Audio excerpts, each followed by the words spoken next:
12वी बोर्डाच्या परीक्षेला आजपासून सुरुवात होते। राज्यभरात 15,05,037 विद्यार्थी परीक्षा देणार आहेत। कॉपीमुक्त वातावरणामध्ये परीक्षा पार पडावी यासाठी प्रशासनाकडून विशेष भरारी पथकं नेमण्यात आली आहेत। वाशिमच्या साखरा जिल्हा परिषद शाळेतील विद्यार्थ्यांनी घवघवीत यश मिळवलेलं आहे। शाळेतील 68 विद्यार्थी NMMS या परीक्षेमध्ये उत्तीर्ण झालेले आहेत, त्यामुळे शाळेचा बहुमान वाढलाय। मुंबईतील हवेच्या गुणवत्तेमध्ये सुधारणा पाहायला मिळते। वाढत्या उन्हाळ्यामुळे आणि वाऱ्याच्या बदलत्या स्थितीमुळे हवेचा खालावलेला दर्जा सुधारत आहे। गेल्या काही दिवसांपासून मुंबईतील काही भागातील हवेचा दर्जा समाधानकारक श्रेणीत नोंदवला गेला आहे। कल्याणमधील निळजे उड्डाणपुलाचं काम पूर्ण झाल्यामुळे शिळभाठा महामार्ग वाहतुकीसाठी खुला करण्यात आलाय। निळजे रेल्वे उड्डाणपुलाच्या कामासाठी 5 फेब्रुवारीपासून शिळभाठा महामार्ग वाहतुकीसाठी बंद करण्यात आला होता। दिल्लीतील सराफा बाजारामध्ये सोन्याचे दर 88,000 रुपयांवर पोहोचलेले आहेत।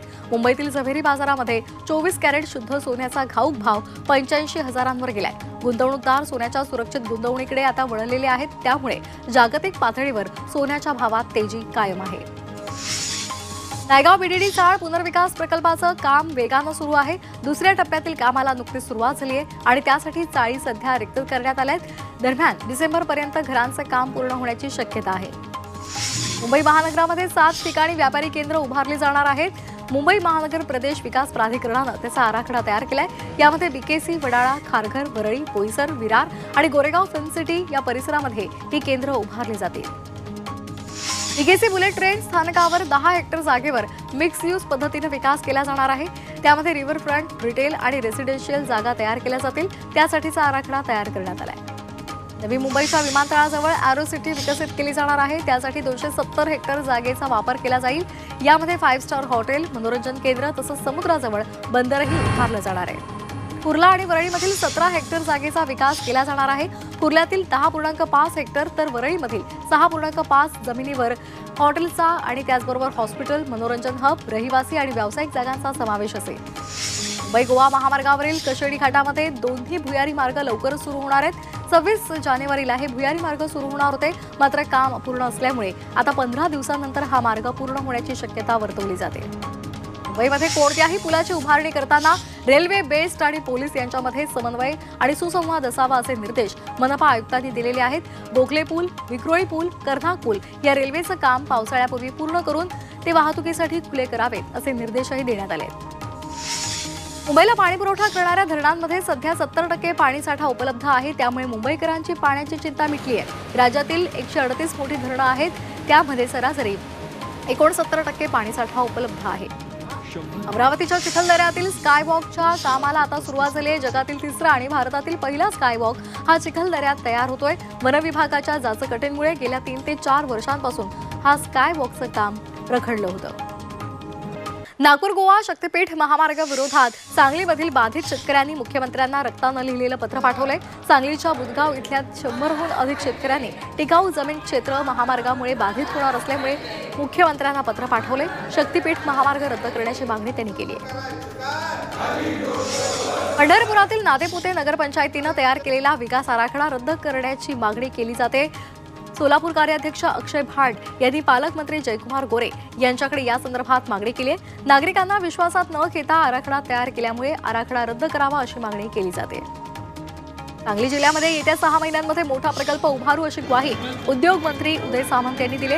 त्याचबरोबर सांगलीमध्ये हळदीचं उपकेंद्र सुद्धा उभारलं जाईल अशी घोषणा सामंतांनी केली आहे। मुंबईमध्ये पर्यावरण विभाग सर्वसमावेशक आराखडा तयार करणार आहे। नद्या आणि तलावांमध्ये सांडपाणी मिसळू नये तसंच सांडपाण्याचा पुनर्वापर करण्यासाठी हा आराखडा तयार केला जाणार आहे। त्यासाठी तांत्रिक कक्षाची स्थापनाही करण्यात येईल अशी घोषणा पर्यावरण मंत्री पंकजा मुंडेंनी केली आहे। पंढरपूरच्या विठ्ठल सहकारी साखर कारखान्याच्या 55 माजी संचालक आणि 15 अधिकाऱ्यांना नोटीस बजावण्यात आली। कारखान्यातून 10 कोटी 45 लाख रुपयांचं नियमबाह्य ॲडव्हान्स वाटप केल्याचा माजी संचालकांवर ठपका ठेवण्यात आलाय। 15 दिवसांमध्ये या संदर्भात स्पष्टीकरण न दिल्यास संबंधितांवर कारवाई होणार आहे। येवला तालुक्यातील विखर्णी इथल्या शेतकऱ्यानं आपल्या 1 एकर क्षेत्रामध्ये कोबी पिकाची लागवड केली होती। त्याला 25,000 रुपये खर्च आला, मात्र कोबीला 50 पैसे प्रति किलो इतका निचांकी दर मिळत असल्यामुळे हताश झालेल्या शेतकऱ्यानं आपल्या शेतामध्ये शेळ्या आणि मेंढ्या सोडल्या। रायगडमध्ये यंदा भाताचं भरघोस पीक आलेलं असतानाही हमी भावानं भात खरेदीमध्ये निराशाजनक चित्र पाहायला मिळते। शासनानं चांगला दर आणि बोनस देऊनही गेल्या वर्षीच्या तुलनेत हमीभाव भात खरेदी केंद्रावर खूप कमी भात विक्रीसाठी आलेला होता। आतापर्यंत 28 केंद्रांवर 3,69,000 क्विंटल भाताची खरेदी झाली। सोयाबीन उत्पादकांना मोठा दिलासा मिळाला आहे। सोयाबीन खरेदीला राज्यामध्ये 24 दिवसांची मुदतवाढ देण्यात आली आहे। केंद्र सरकारनं हा महत्त्वाचा निर्णय घेतलाय। नंदुरबारमध्ये वीज पुरवठा विस्कळीत झालेला आहे। शेतकरी रबी हंगामाच्या मशागतीच्या कामामध्ये लागलेले असताना योग्य दाबानं पुरेसा वीज पुरवठा होत नाही, त्यामुळे हातातोंडाशी आलेलं पीक वाया जाण्याची भीती त्यांना आहे। राज्यातील कंत्राटदारांच्या विविध संघटनांनी सरकार विरोधात एल्गार पुकारलाय। कंत्राटदारांच्या कोटींची देयकं थकीत आहेत, त्यामुळे कंत्राटदार आर्थिक संकटामध्ये सापडले असून त्यांनी 1 मार्चपासून काम बंद आंदोलनाचा इशारा दिलाय। शिर्डीमध्ये ग्रामस्थांनी मशाल मोर्चा काढलेला आहे। दुहेरी हत्याकांडाच्या निषेधार्थ ग्रामस्थांनी मोर्चा काढला। साई संस्थांच्या 2 कर्मचाऱ्यांची हत्या झाली होती, त्यामुळे ग्रामस्थ आक्रमक झाले। अकोल्याचे ज्येष्ठ नेते विजय मालोकरांनी भाजपला सोडचिठ्ठी दिलेली आहे आणि शिवसेनेमध्ये प्रवेश केलाय। मुंबईमध्ये उपमुख्यमंत्री एकनाथ शिंदे यांच्या उपस्थितीमध्ये हा पक्ष प्रवेश पार पडलाय। अकोल्यामध्ये शिवसेना शिंदे पक्षामध्ये मोठ्या प्रमाणात इनकमिंग सुरू आहे। गेल्या महिन्यामध्ये अनेक पदाधिकाऱ्यांनी शिवसेना ठाकरे पक्षाला सोडचिठ्ठी दिली आणि शिंदेंच्या शिवसेनेत प्रवेश केलाय।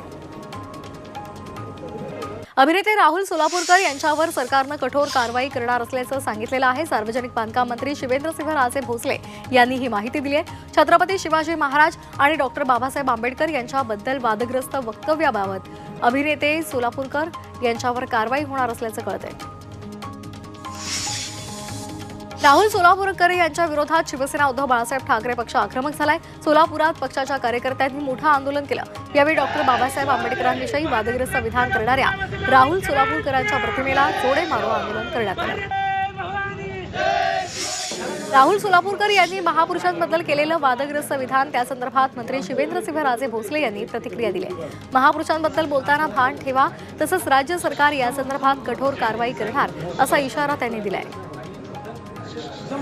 दापोली उपजिल्हा रुग्णालयाच्या कामावरून गृहराज्यमंत्री योगेश कदम हे आक्रमक झालेले आहेत। रुग्णालयाचं काम मुदतीमध्ये पूर्ण करण्याचे निर्देश देत त्यांनी अधिकाऱ्यांना खडसावलेलं आहे। मुदतीमध्ये काम पूर्ण न झाल्यास ठेकेदार आणि अधिकाऱ्यांवर दंडात्मक कारवाईसह गुन्हे दाखल करण्यात येणार असा इशारा योगेश कदम यांनी दिलाय। 8 महिने काम बंद। अमरावती जिल्हा मध्यवर्ती सहकारी बँकेचे अध्यक्ष बच्चू कडू यांना आणि त्यांच्या गटाला सुप्रीम कोर्टानं दिलासा दिलाय। अमरावती जिल्हा बँकेतील 14 तारखेच्या अविश्वास सभेला सर्वोच्च न्यायालयानं स्थगिती दिली आहे। बच्चू कडू यांच्या गटाच्या संचालकांना अपात्र ठरवण्यासाठी हायकोर्टाच्या निकालानंतर सहकार विभागानं सभा बोलावली होती। स्वदेश दर्शन योजनेअंतर्गत छत्रपती शिवाजी महाराज टुरिझम सर्किट सुरू करण्याची मागणी खासदार श्रीकांत शिंदे यांनी केली आहे। यामधून राज्यातील गड किल्ल्यांच्या इतिहासाला उजाळा मिळेल अशी भावना त्यांनी व्यक्त केलेली आहे आणि लोकसभेत त्यासंदर्भात त्यांनी माहिती दिली आहे। जालन्यामधील अनवा इथे माघ उत्सवाची 300 वर्षांची परंपरा कायम आहे।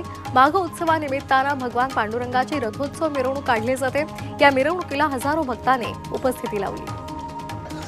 सोलापुरातील वटवृक्ष स्वामी महाराज देवस्थानच्या वतीनं गुरुप्रतिपदेला पालखी सोहळ्याचं आयोजन केलं जातं। स्वामी भक्तांच्या उपस्थितीमध्ये दिंड्यांसह पालखी सोहळा आयोजित करण्यात आलाय, त्यामुळे सर्व स्वामी भक्तांना पालखी सोहळ्याचा लाभ घेण्याचं आवाहन मंदिर समितीनं केलंय। पंढरपूरमध्ये औसेकर महाराजांच्या चक्री भजनानं माघ वारीची सांगता झाली। यावेळी गुरुबाबा महाराजांना फुलांच्या माळाचा पोशाख चढवण्यात आला होता। तसंच 2 तास अभंग गात भक्त भजनामध्ये तल्लीन झाले होते। सोलापुरातील गेनसिद्ध मंदिराच्या परिसराच्या विकासासाठी 50 लाखांचा निधी देण्यात आलेला आहे। गेनसिद्ध महाराज यांच्या कळसारोहण समारंभ पार पडलेला आहे। यावेळी मंदिर परिसराच्या विकासासाठी आमदार सचिन कल्याण शेट्टी यांनी निधी देण्याची घोषणा केली आहे। धारातीर्थ मोहिमेची आज रायगड किल्ल्यावर सांगता होणार आहे। यावेळी संभाजी भिडे सर्वांना मार्गदर्शन करतील। नरवीर तानाजी मालुसरे यांच्या उमरेठ इथं समाधी दर्शन घेऊन 7 फेब्रुवारीला या पदयात्रा मोहिमेला सुरुवात झाली होती। बुलढाण्याच्या लोणार तालुक्यामध्ये पहिल्यांदाच पट्टे कादंब पक्ष्यांचं आगमन झालेलं आहे। तालुक्यातील टिटवी तलावामध्ये हे सुंदर पक्षी आढळले। पुणे विद्यापीठात उंदरांचा सुळसुळाट पाहायला मिळतोय। उंदरांनी घेतलेल्या चाव्यामध्ये 2 विद्यार्थी जखमी झाल्याचा आरोपही वसतिगृहातील विद्यार्थ्यांनी केलेला आहे। उंदरांचा बंदोबस्त करावा अन्यथा आंदोलन करू असा इशारा या विद्यार्थ्यांनी दिलाय। आरोग्याशी कल्याण लैंगिक अत्याचार आणि हत्येप्रकरणी मोठी अपडेट समोर आली आहे। आरोपी विशाल गवळी मनोरुग्ण नसल्याचं स्पष्ट झालंय। पोलिसांनी कोणतेही पुरावे मिळाले नाहीत अशी माहिती दिली आहे। पोलिसांनी ठाणे मनोरुग्णालय आणि इतर रुग्णालयांकडून ही माहिती मिळवली आहे। दौंडच्या यवतमध्ये घरफोड करून दहशत माजवणाऱ्या टोळीला यवत पोलिसांनी अटक केली। या प्रकरणातील चोरट्यांकडून तब्बल 12,30,000 रुपये किमतीचा मुद्देमाल जप्त करण्यात आला आहे। खासगी जहाजावर काम करणारा धुळ्यातील तरुण बेपत्ता झालाय। यश देवरे असं या तरुणाचं नाव आहे। ओमाजवळच्या समुद्रामध्ये पडून हा तरुण बेपत्ता झाल्याची माहिती त्याच्या कंपनीने दिली आहे। मात्र या संदर्भात विचारणा केल्यानंतर कंपनीनं उडवाउडवीची उत्तरं दिल्याची तक्रार यशच्या कुटुंबियांनी केली आहे।